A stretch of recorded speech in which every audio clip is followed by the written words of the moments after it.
ما فيش أروع من المشروبات الدافية اللي بتقوي مناعتنا بفصل الشتاء، ولا أروع من كده. يلا نعمل سوا مع بعض المشروب الذهبي الرائع المقوي للمناعة. مش رح ياخد أكتر من 5 دقايق.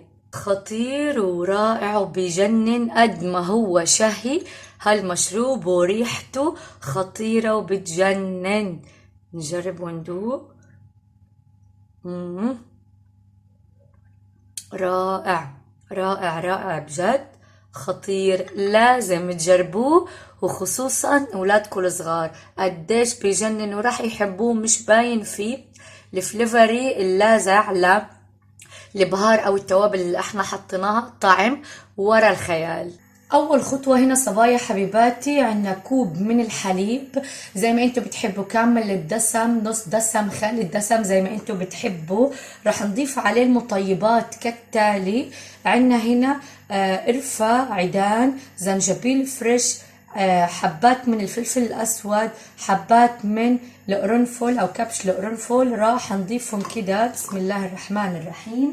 وعنا هنا كمان هيل مطحون، وكمان كركم مطحون. بسم الله الرحمن الرحيم. نسيبهم على النار بدرجة حرارة متوسطة لغاية لما يتنكه الحليب كتير كويس ويتناغم مع الفليفري الخاصة للبهارات. وبعد كده بعد ما يغلي كام غلوة بنطفي عليه ونسكبه وندوق أطيب وأروع فنجان من الحليب الذهبي الرائع المقوي للمناعة. طبعا حبيباتي زي ما واضح قدامكم كده بنسيبه يغلي مدة 5 دقايق على نار هادية جدا، بحيث انه يتنكه كده من الفليفري الخاصة للتبهير اللي حطيناه. طبعا مش رح نتكلم عن فايدة القرنفل وفايدة الزنجبيل وفايدة كمان القرفة وحبات الفلفل الأسود قديش بيجنن، وطبعا الكركم. طبعا مشروبنا الرائع اللي بيجنن طبعا راح نحليه بالعسل اوريدي مش بالسكر، وبنصفي طبعا المشروب الرائع. بسم الله الرحمن الرحيم.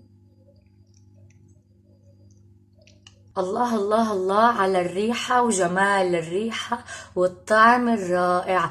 المشروب الذهبي المقوي للمناعة بفصل الشتاء. لازم كتير نقعد نشرب كده مشروبات دافية تقوي مناعتنا وبنفس الوقت تدفينا ببرد الشتاء. وصفة ولا أروع، ما بتاخد أكتر من 5 دقايق بإعدادها. مشروب صحي لأولادنا بيجنن.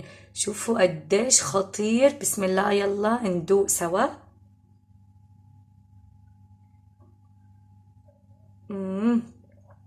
طعم وريحة مش قادرة بجد أوصفلكوا جماله الساحر. بتمنى يا رب يعجبكوا وتجربوه، لأني مشروب فعلا حرفيا يستحق التجربة. تحياتي لكم كتير، باي.